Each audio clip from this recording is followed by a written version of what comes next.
Hi Laura. Hello, how are you doing? Well, it's a strange day. I know it's Wednesday because I'm talking to you, but Yes. I'm also very confused about what day of the week it is because normally I have a Tuesday off, but this week I've had Monday off. Oh, yeah. Day out. I am sure it's Thursday today. It's amazing how that sort of thing can completely throw you and you're a day behind and everything's very confusing. Completely. It's very odd. It's very odd. But yeah, it's been good. I've had two kind of sessions in Redcatch Community Garden purely by chance. Yesterday, because I felt like going for a walk and a pray, and thought that's the best place for me to go. It was glorious sunshine. Bumped into a couple of people from church, which was amazing. Yeah. And then, of course, today we went and had a coffee over there and saw loads of people. So for me, it's been a real blessing. I know, it's so nice. And that park's amazing. We've got on our Facebook page, if anybody follows, about praying for the park and the community garden, which felt really nice to then go there this week and have that space. Yeah. And how are you? How are you doing? Yeah, I'm doing good actually. I'm doing good. I had a really nice morning yesterday actually, and I've never been to Perrott's Park, which I don't know why I've never been there. It's so close to where I am, and I had a little walk and pray and a little journal. And I think I've just noticed that I've needed a bit of refreshing this week, a bit of sense of refreshing with God's Spirit and in my soul a little bit. So I think I was only there because then it started chucking it down with rain. I think I must have only been there an hour and a half, but it just was really, really good for me. So yeah, I'm doing a lot better.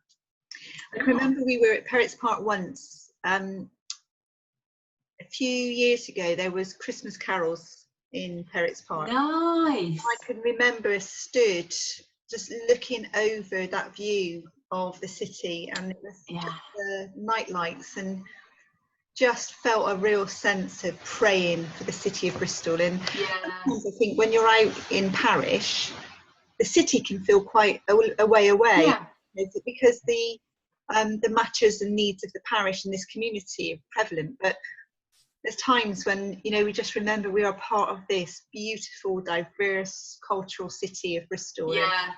The view from Perrott's Park is fantastic. Absolutely amazing, yeah, and that's what I just sat and watched actually, and that was brilliant, really good. And we are in the season, aren't we, of coming out of our homes even more, not just to go and sit in Redcatch or Perrott's Park, but also because we're in the season of trying to emerge from lockdown, and it's a really interesting time. We were talking, didn't we, with a couple of people we bumped into around this sensation of the difference between being told what to do when we went into lockdown to now being given this freedom to choose what we want to do as we go into lockdown.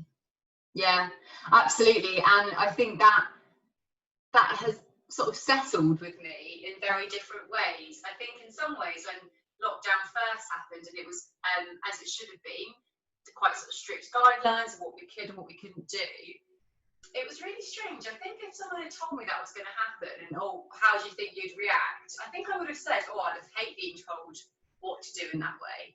Yeah. Actually, it was quite nice to know exactly what it was I could and couldn't do. And that kind of narrowing down a little bit for a season, I felt it was quite easy going into that. And yet I found it harder than I thought it would as we've re-emerged, that kind of blurred lines, that sort of more freedom that we're getting. Yeah. I've actually emotionally and spiritually found that harder. Yes, yeah, I think you're absolutely right. And it feels as though, as people leading a church, that we're having to constantly think about what is the risk of, you know, that seems to be quite a big issue, is managing the risk and managing the choice that we have. And this kind of thing of being told what to do, choosing what to do, feels quite similar to what some people speak of with their faith experience. That you know, I've had people say to me, adults who have grown up with a life of faith. That wasn't my experience. I didn't come to faith until I was in my mid-20s, but for a lot of people who try to kind of engage with perhaps some kind of group study, Bible study, group, that they're a bit on uncharted territory, because for much of their faith life they've been told what to believe, or someone else prayed for them, and reaching this point of, well, what is it that I believe? What do I choose to believe? Is a massive step. Yeah, and that can feel quite scary, that step. And as someone who's sort of grown up in the church most of my life, actually, I remember sort of that really came at university, of like, what do I actually think about that? Or that sort of sitting under one church as a teenager and then going to a different church, that kind of difference of teaching or whatever it is, and thinking, oh, that sort of chimes a little bit more with what I'm thinking. And I think it's similar in, as you say, with lockdown and our faith. And I think it's not a coincidence that those things are intertwined. So I remember with lockdown, when it first happened, for me, having that restriction and not having that perceived pressure, whether that was actually there or I just perceived it, of keeping up with loads of people, making sure I was texting this person, meeting up with this person, having that kind of all stop and just being like, okay, this is what we've all got to do. There was no sort of fear of missing out. And kind of that's almost quite similar, I think, to what you're saying in faith sometimes. It's like, and I admit that sometimes I would love it if God would drop a stone tablet on my head to tell me exactly what to do, exactly what path to choose, or if I've got a particular decision maybe that I need to make, that I'm, could you just write it in the grass for me? That would be really handy. And I sometimes crave that really strong direction, and yet a lot of the time I see God fully embodied in every single moment, but still recognise within me that there's those times maybe when I'm feeling fearful, or like the responsibility feels too much, or whatever it is, that I'm like, can someone just tell me the next step to do? And God, if that's you, that would be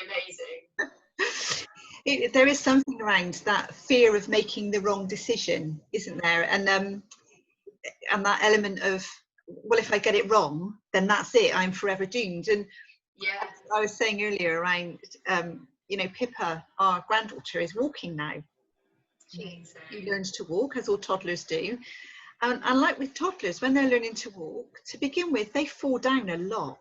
Yeah. We don't say to toddlers, well, clearly you are stupid and you walk, so just give up now. We pick them up and we say, have another go. And they have to keep taking those steps. Yeah. Even as little perfect human beings, they're constantly having to weigh up risk and benefit, and like we said with Pippa, once she's worked out it's quicker to walk than to crawl, she'll walk all the time.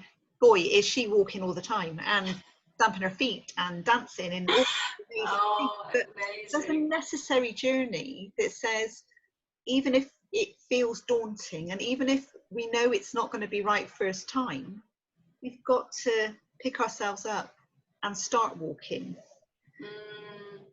And the other thing is this fear of choosing the wrong thing, or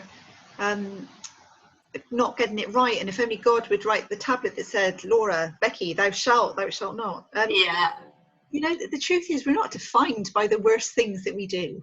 Yeah. We're not defined by mistakes that we make. Toddlers aren't defined by the fact that they fall over when they learn to walk. Yeah. It's a constant, beautiful, exciting journey with God. Yeah, absolutely. And I think I can, and I wonder if there's others as well, that it's so easy to buy into or allow ourselves to sort of go down the fear narrative route of, oh, I've chosen the right path. And I think that just that boxes God. It completely narrows God, and it doesn't speak of this awesome, amazing God that's so much bigger than all of that, that's so much more present. And there's so many amazing mysteries and beautiful things about the fact that Jesus came to earth and the fact that he was the incarnation. But for me, as we're speaking about this, one of the amazing things about Jesus coming to earth was God showing he was to become fully present in our situation and in our time. And that's, even though Jesus isn't walking the earth now, that is still true by the Spirit. And that's really amazing for me, and how that transforms my faith. And when I think about, and then when I sort of boil it all down to this one decision, I'm like, oh yeah, to look up, to look to that perspective again of this God that is so much bigger than that. And a God that is so infinite, and yet came as an infant and said, do what you will to me. Yeah. No, it's like, it's mind-blowing that, you know, you're so right. We limit what we believe God can achieve with us. And it's risky to step into a place where God might be bigger than the dreams that we have. And, you know, I was saying on Sunday when it was the parable of the sower, you know, there's no panic around what if I don't make the right choice now, because we're talking about God, who is thankfully so much more than you and I.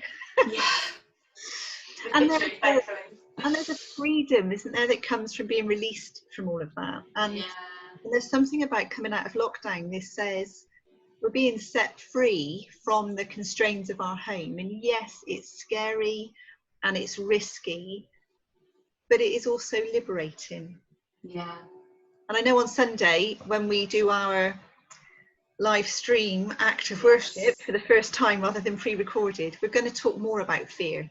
And so we'll kind of dig a bit deeper into that. But I think, you know, what we're saying now, isn't it, is that the other side of fear is freedom. And it's funny how that can seem limiting or fearful, yet when we lean into it and experience God's presence with it and sort of get our heads around it almost, actually that is freedom, that is where it is. It's the change that's hard, and the thinking about it almost. And you know, we will flourish and our lives will be fruitful, and we will get there eventually, but we've got to be like toddlers, I think, and be prepared to take those steps sensibly, cautiously perhaps, but not driven and led by this narrative of fear. Absolutely. One of the things that I always try and remind myself of was a phrase that I heard years ago, which says, are your decisions based on fear or love? And I think that really helps me, because sometimes I make decisions and, you know, come to conclusions based on fear, whether that's fear of what I think other people will think of me, fear of how I'm perceived, fear of somebody else or something else, you know, more theoretical. And I don't want to make decisions based on that. I want to be driven by love and God's love. And so that's something I always try and ask myself. So here we go again, more uncharted territory, but not, as we've said many times, an untrodden path. We will continue to emerge. We will continue to try to make wise decisions, and continue to navigate this way out of lockdown. But what isn't going to stop is our weekly chats. Yeah, absolutely. It's been good to chat today. Yes. Definitely. And hopefully others are beginning at home. You're beginning to find those places to meet people safely and appropriately, to be outdoors. We can definitely recommend the coffee from Redcatch Community Garden Cafe. Yes, absolutely. I can also recommend the dark and fruity flapjack, but you know, that's a whole other slice of freedom. That more of that. Okay, well, lots of love, everyone. Take care. And see you next time. Yeah, see you next time. Bye. Bye.